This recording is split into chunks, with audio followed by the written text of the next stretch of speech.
지난 시간에 이어서 이 말씀을 전합니다. 사도 바울이 고린도 교회를 직접 방문하지 않고 왜 편지를 썼는지에 대한 말씀을 드렸습니다. 지난 시간인 거지만 잠깐 복습하면 23절, 1장 23절과 24절을 보십시오. 내가 내 목숨을 걸고 하나님을 불러 증언하게 하시게 하노니 내가 다시 고린도에 가지 아니한 것은 너희를 아끼려 함이라. 우리가 너희 믿음을 주관하려는 것이 아니요 오직 너희 기쁨을 돕는 자가 되려 함이니 이는 너희가 믿음에 섰음이라. 이렇게 말합니다. 바울 사도가요 고린도 교회를 직접 방문하지 않고 편지를 보낸 이유를 이렇게 말합니다. 고린도 교회 성도를 아끼려 했다는 것입니다. 그리고 지금 당장 고린도 교회를 방문하게 되면 교회에서 문제를 일으킨 자들을 사도 바울이 치리할 수밖에 없기 때문에 가지 않은 것이거든요. 그러므로 바울이 직접 가기 앞서서 먼저 편지를 보냄으로써 그들에게 잠시 시간을 주고요. 그들이 회개할 수 있는 기회를 주고자 한 것이라 말씀을 드렸습니다. 오늘 본문 1절과 3절을 보시면 사도 바울은 내가 다시 근심으로 너희에게 나아가지 않기를 결단하였다고 합니다. 바울 사도는요, 자신이 고린도 교회를 직접 방문하게 된다면 그들을 책망해야 했습니다.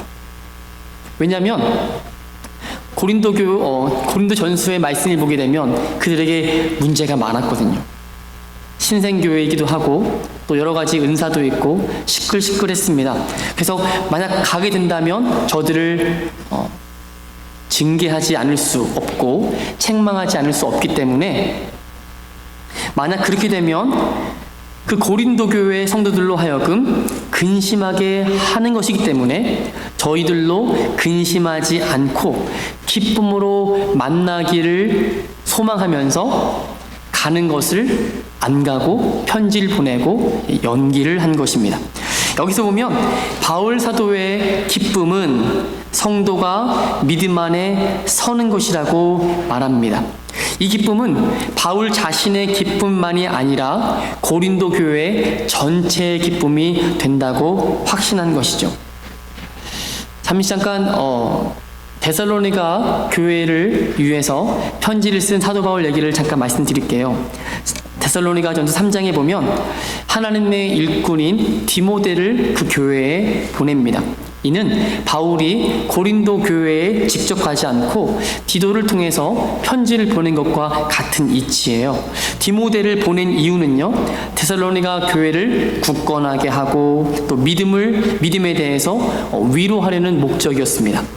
아무도 여러 환난 중에서 흔들리지 않게 하려는 특별한 목적을 갖고 자기가 가지 않고 디모데를 보낸 것이죠.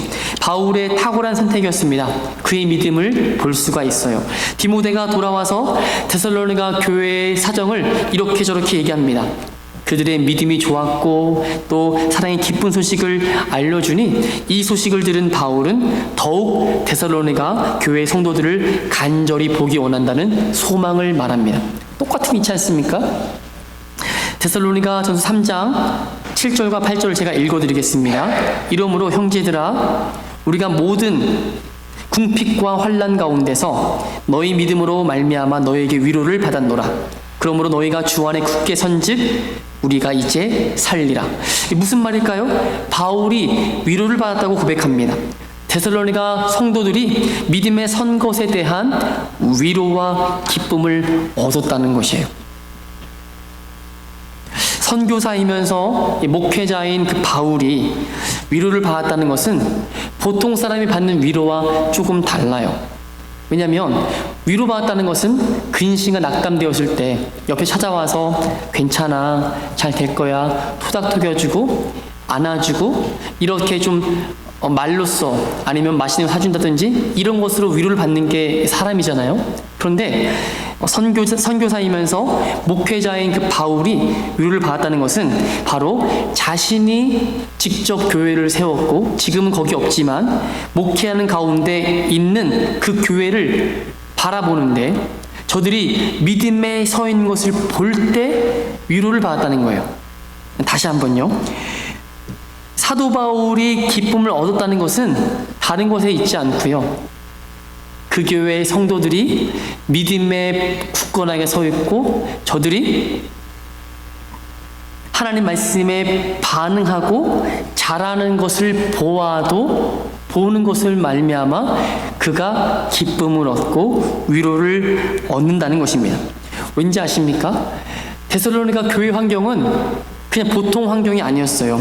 여전히 환난과 핍박이었습니다. 그러므로 이것이 바로 믿음의 표준이 돼요. 믿음으로 굳건히 서 있고 환난과 어려움 가운데 흔들리지 않는 것을 목회자나 선교사가 이렇게 바라볼 때 그것이 하나님이 세워주신 목자의 마음이고 그것이 목자의 위로가 된다는 것입니다. 그러므로 우리의 믿음이 온전해지고 믿음에 선다는 것은요, 우리의 처한 환경과 비례하지 않는다는 거예요. 다시 말해서 반비례해요. 정말 믿음에 있는 사람들은 환난과 역경과 어려움이 오면 더 믿음이 강해진다는 거예요. 오히려 어려운 곳에 있을 때 믿음이 온전해질 수 있는 기회가 됨을 성경은 가르쳐주고 있습니다. 오늘 우리가 서 있는 삶의 자리가 고린도 교회 성도와 같을 수도 있고 또한 데살로니가 성도와도 같을 수가 있습니다. 우리가 처한 환경에 상관없이 항상 우리가 예수님을 믿는 그 믿음에 굳건하게 서 있기를 간절히 원합니다.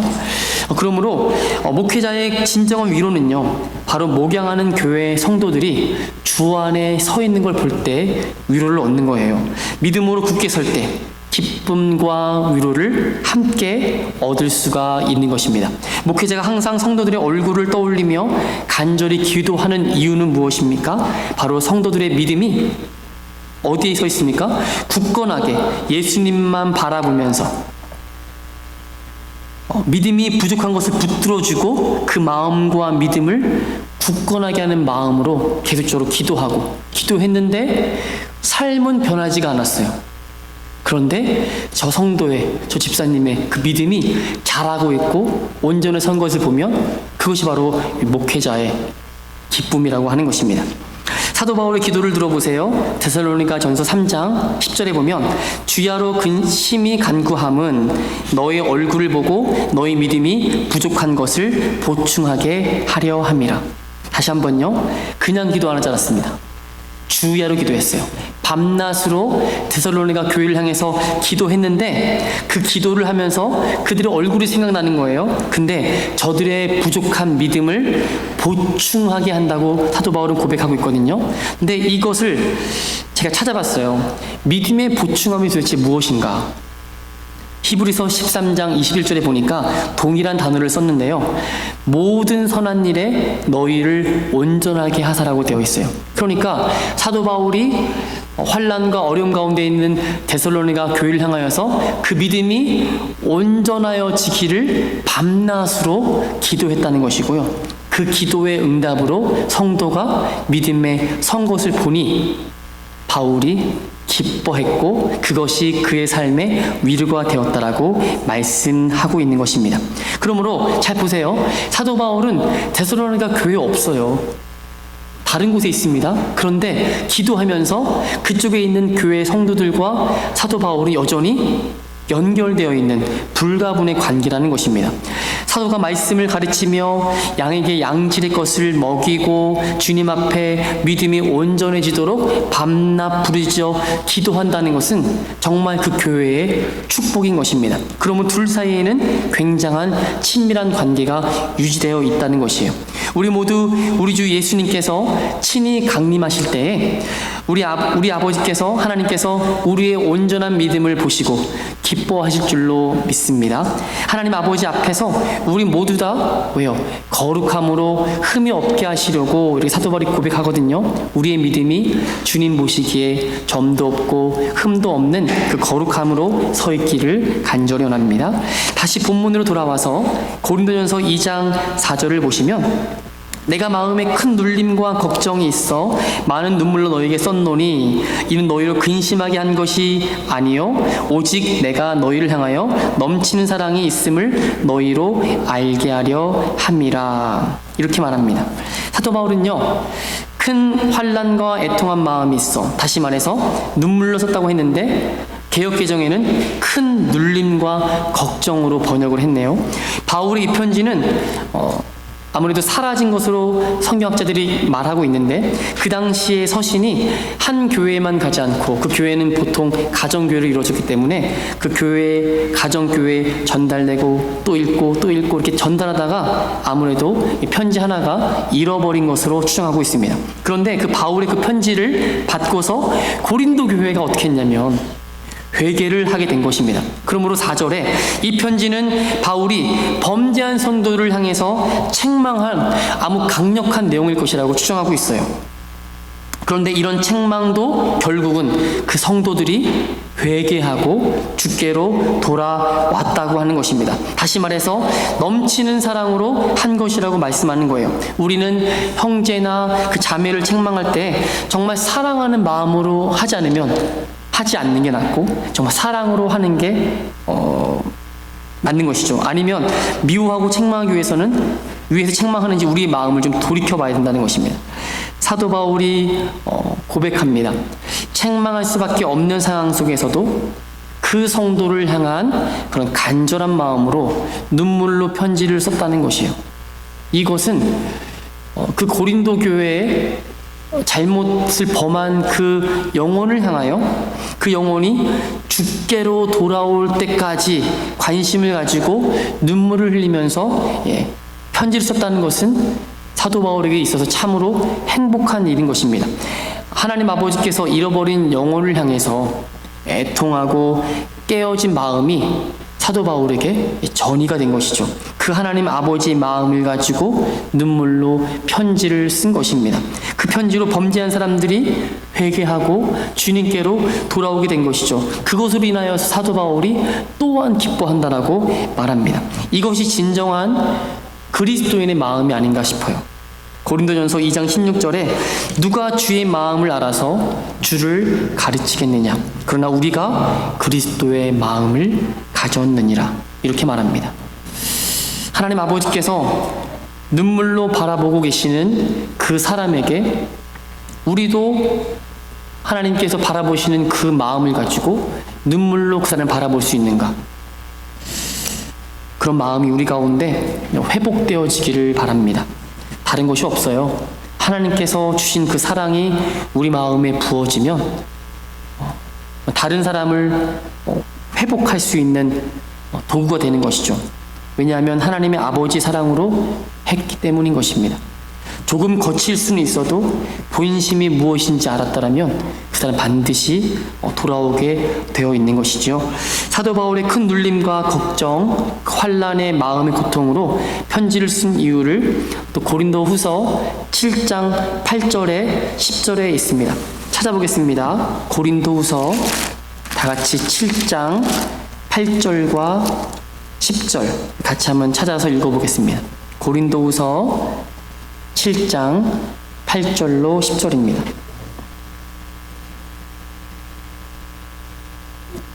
우리 함께 4절이니까 같이 크게 읽겠습니다. 시작. 그러므로 내가 편지로 너희를 근심하게 한 것을 후회하였으나 지금은 후회하지 아니함은 그 편지가 너희로 잠시만 근심하게 한 줄을 알미라. 내가 지금 기뻐함은 너희로 근심하게 한 까닭이 아니요 도리어 너희가 근심함으로 회개함에 이른 까닭이라. 너희가 하나님의 뜻대로 근심하게 된 것은 우리에게서 아무 해도 받지 않게 하려 함이라. 하나님의 뜻대로 하는 근심은 후회할 것이 없는 구원에 이르게 하는 회개를 이루는 것이요 세상 근심은 사망을 이루는 것이니라. 아멘이시죠? 그러니까 하나님 말씀이 전달될 때에 항상 성도에게 기쁨과 감사가 찾아오는 것은 아닙니다. 말씀을 들을 때 근심이 올 수 있고 좀 아플 수가 있어요. 그럴 때 기도해야 됩니다. 성경에 써 있죠? 잠시만 근심하게 한 줄을 알미라. 그런데 기뻐한 것은 왜냐하면 그 근심으로 인하여서 회개하게 되고 그 하나님 뜻대로 하는 근심은 후회할 것이 없는 구원에 이르게 하는 회개가 된다라고 성경은 정확하게 가르쳐주고 있습니다. 결국 하나님 말씀으로 인해서 성도는 믿음의 바로 서게 되는 것이에요. 사람을 어떻게 돌아오게 합니까? 말로써 어떻게 해요? 지혜 있는 말로 안 된다는 것이에요. 그런데 하나님의 말씀으로 그들을 권면하고 위로할 때 그 말씀이 그 사람 마음 가운데 일하게 하신다라는 것이죠. 이와 같이 우리도 모두 믿음에 굳게 함께 세워주고 그로 인해 기쁨을 함께 나눌 수 있기를 바랍니다. 다시금 돌아와서 2장 5절로 9절을 보시면 한 사람이 교회에서 잘못을 범하게 되면 다른 사람에게도 근심과 고통을 주게 됩니다. 왜냐하면 우리는 다 한 지체이기 때문이에요. 그냥 저 사람 안 나왔으면 좋겠는데, 저 사람 우리랑 완전히 관계를 끊었으면 좋겠는데 라는 하는 그런 마음을 가질 때가 있잖아요. 근데 그것은 하나님 주시는 마음이 아니잖아요. 저 사람이 나를 마음에 아프게 하고 우리 공동체 가운데 힘들게 한다 할지라도 저 사람이 믿음으로 또 복음으로 돌아올 것을 바라보고 기도하는 것이 바로 하나님의 아버지의 마음이라는 것입니다. 고린도 교회의 여러 가지 문제들 때문에 많은 사람들이 고통을 당했어요. 바울은 그 사항들을 강조해서 말하지 않으려고 자신은 크게 근심하지 않았고 고린도 교회 성도들도 어느 정도 근심했다라고 이렇게 5절에 이렇게 말하고 있죠. 6절을 보세요.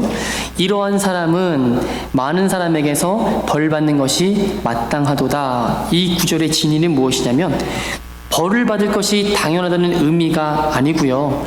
그 사람이 잘못을 범했으므로 그 벌을 지금 받고 있다는 것입니다. 교회 많은 사람들이 그와 교제하지 않았던 것으로 보이고요. 그로 말미암아 지금 그가 벌을 받고 있다는 것이에요. 그냥 간단하게 설명하면 이렇습니다. 우리가 부모님을 잘 섬기면 복을 받고 부모님을 잘 안 섬기면 벌을 받는다는 말을 우리가 가끔 하잖아요. 그런데 잘 보세요. 부모님을 잘 안 섬기는 그것 자체가 이미 벌 받고 있는 거예요. 그리고 부모님을 잘 섬긴다는 그 효도하는 것 자체가 이미 복받는 삶을 살고 있는 것입니다. 그러니까 지금 이 고린도 후서에 나와 있는 이 잘못한 벌 받는다고 하는 사람은 그 사람이 사도 바울이 찾아가서 벌을 주는 것으로 벌 받는다는 것이 아니라 이미 그는 벌을 받고 지금 있다라고 하는 것입니다.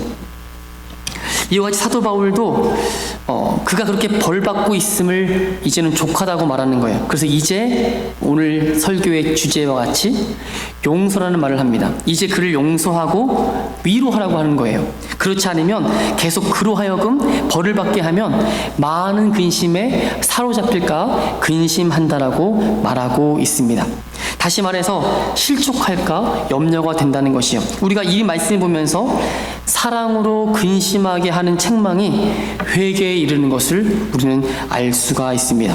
세상에 대한 근심은 사망에 이르게 합니다. 그러나 근심은 회개하여 하나님께 주신 그 근심은 회개하게 하고 또 생명에 이르게 한다는 것이에요. 그래서 이제는 그런 좀 어렵게 하는 죄를 향하여서 사랑으로 대하고 또 그렇게 함으로써 이 교회가 고린도 교회가 사도 바울의 그 편지의 말에 순종하는지 보겠다라고 하고 있습니다. 7절을 보세요. 그런즉 너희는 차라리 그를 용서하고 위로할 것이니 그가 너무 많은 근심에 잠길까 두려워하노라. 그러므로 너희를 권하노니 사랑을 그들에게 나타내라. 너희가 범사에 순종하는지 그 증거를 알고자 하여 내가 이것을 너희에게 썼노라 라고 말합니다. 우리가 10절과 11절은 우리 함께 한번 읽어보겠습니다. 10절과 11절 시작. 너희가 무슨 일에든지 누구를 용서하면 나도 그리하고 내가 만일 용서한 일이 있으면 용서한 그것은 너희를 위하여 그리스도 앞에서 한 것이니 이는 우리로 사탄에게 속지 않게 하려 함이라. 우리는 그 계책을 알지 못하는 바가 아니로다. 드디어 용서에 대한 단어가 나옵니다. 고린도 교회가 용서한 일이라면 바울 사도도 자신도 그러하다고 말하는 거예요. 그리고 사도 바울 자신이 용서한 것은 고린도 교회 성도를 위하여 그리스도 앞에서 했다라고 하는 것입니다. 어떠한 죄인도 어떠한 죄도 용서받지 못할 죄는 없다는 것이에요. 사도 바울 자신도 이미 어떤 죄인인지 너무나도 잘 알고 있기 때문입니다. 사도 바울은 자신을 너무 잘 알았어요. 디모데전서 1장 15절 보게 되면 미쁘다 모든 사람이 받을 만한 이 말이요 그리스도 예수께서 죄인을 구원하시려고 세상에 임하셨다 하였도다. 죄인 중에 내가 괴순이라. 사도 바울의 고백입니다. 우리 중에 죄인 아닌 사람이 없잖아요. 용서받은 죄인, 나 자신이 구원을 얻을 만한 어떠한 자격도 없었음을 우리는 이미 알고 있지 않습니까?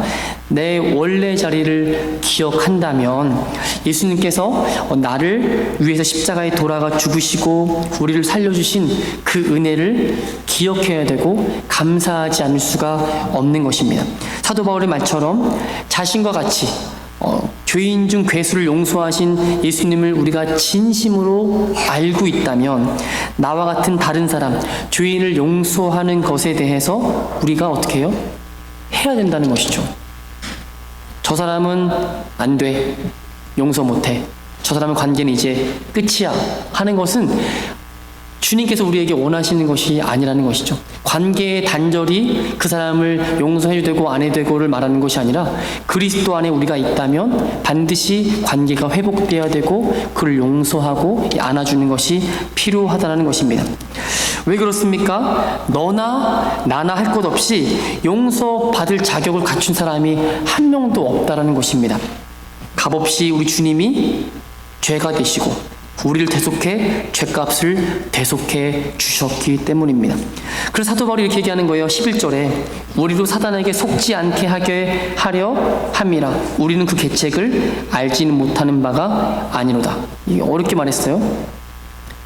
안다는 거예요. 사단의 계약이 무엇인지 안다는 거예요. 사단에게 속지 않게 하기 위해서 우리는 뭐 해야 된다는 겁니까? 그러므로 용서를 해야 된다고 말하는 거예요. 사단이 오는 것은 도적질하고 죽이고 멸망시키는 것뿐입니다.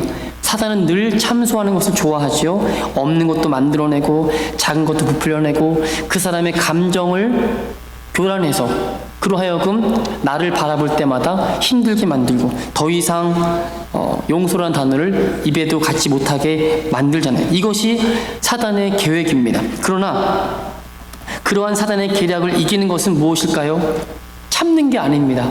안 보는 게 아니에요. 안 본다고 해결되는 거 아니고요.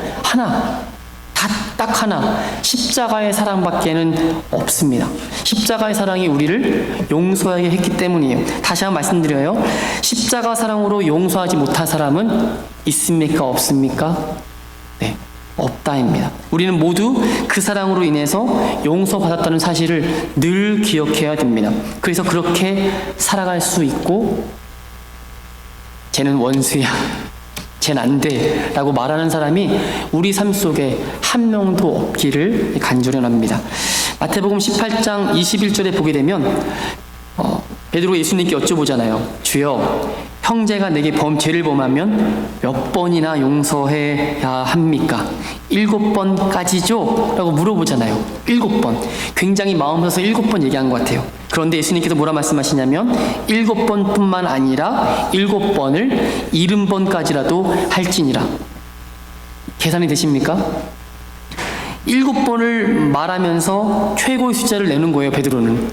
참아도 7번까지만 용서해도 괜찮겠죠라고 했는데 주님은 7 곱하기 70 상상이 안 가는 숫자를 말씀하시는 거예요. 몇 번까지 괜찮냐고 하신 것이 아니고 숫자를 없애셨어요. 그것이 바로 십자가입니다. 그러면서 바로 다음이 나오는 예화가 있어요. 천국은 종들과 결산을 하던 어떤 인것 같다면서 10,000달란트 빚진 자를 데리고 오는 예화 아닙니까? 10,000달란트를 갚는 것이 못 갚는다는 것을 알았어요. 근데 그 사람이 뭐라고 얘기합니까? 내 몸, 내 아내, 내 처자식, 내 있는 모든 소유 가져와서 갚을게요 했어요. 근데 10,000달란트하고 바꿀 수가 없는 거잖아요. 자기는 하겠다는 거예요. 근데 주께서 뭐라 말씀하십니까? 종의 주인이 불쌍히 여겨. 가져온 거 다 가져가라 하고 10,000달란트를 그냥 다 탕감해 줍니다. 그런데 지나가다가 그 종이 100데나리온 빚진 동료를 만나죠. 어떻게 합니까? 바로 그 사람의 목을 잡고 밀치면서 갚으라고 얘기하잖아요. 조건, 자격 없이 거저 탕감받은 사람이 은혜 받은 사람이잖아요. 그런데 조금 잘못한 사람에게 눈을 흘리고 목을 잡고 지금 안 갚으면 너 여기서 못 나온다 할 정도로 내가 어떤 위치에서 은혜를 받고 용서를 받은 것에 대해서 금방 잊어먹은 그 예화가 여기 나옵니다. 십자가의 은혜를 진정 깨달은 사람은 자기 자신을 부인하게 되고 100데나리오인 세상의 이웃을 용서할 수밖에 없는 관계로 간다는 것입니다. 예수님은 너를 불쌍히 여김같이 너도 내 동료를 불쌍히 여김이 마땅하지 않겠냐라고 말씀하세요. 그래서 마태복음 18장 35절에 이렇게 말씀하십니다. 잘 들어보세요. 너희가 각각 마음으로부터 형제를 용서하지 아니하면 나의 하늘 아버지께서도 너희에게 이와 같이 하시리라. 잘 들어보세요. 다시 한번요. 너희가 각각 마음으로부터 형제를 용서하지 아니하면, 그냥 입으로 용서했어 하고 마음으로 꿍하는 건 용서가 아니라는 거예요. 진심으로 마음으로부터 정말 저 사람과 껄끄러움이 없는 것까지 용서하는 것이 하나님 아버지의 뜻이라고 말합니다. 용서를 못하는 것은 자신을 파괴하는 것이래요. 용서한다는 것은 자기 자신을 위한 것이라고 말합니다. 예수님 말씀처럼 저 여러분도 그런 용서하는 삶을 살 수 있기를 주님의 이름으로 부탁을 드립니다. 그러니까 믿음이 연약하여 범죄한 사람이라도 회개할 때 용서하고 사랑을 나타내면 그 사람을 죄에서 건져내고 믿음으로 다시 세울 수 있는 기회를 삼는 거라고 말합니다. 뜨겁게 회개함으로 불구하고 용서를 해주지 않으면 사단이 그 틈을 타서 낙심하게 만들고 그 사람으로 하여금 더 시험에 들게 만든다는 거예요. 그러므로 사단의 그 책략에 빠지지 않기 위해서는 딱 오늘 설교의 주제예요. 용서입니다. 회개하는 사람은 용납해주고 그리스도의 십자가 사랑으로 안아주는 것이 필요하다라고 말씀합니다. 골로새 3장 13절 이하 말씀에 서로 용납하여 피차 용서하되 주께서 너희를 용서하신 것 같이 너희도 그리하여 이 모든 것 위에 사랑을 더하라. 이는 온전하게 매는 띠니라. 기도하겠습니다. 자비로우신 하나님 아버지, 참으로 감사합니다. 우리 모두 하나님 말씀을 듣고 믿음에 설 수 있도록 도와주시옵소서. 하나님의 뜻대로 근심하는 것은 구원에 이르게 하는 회개로 인하다고 했습니다. 주님, 내가 누구인지 날마다 순간순간마다 가르쳐 주시기 원합니다.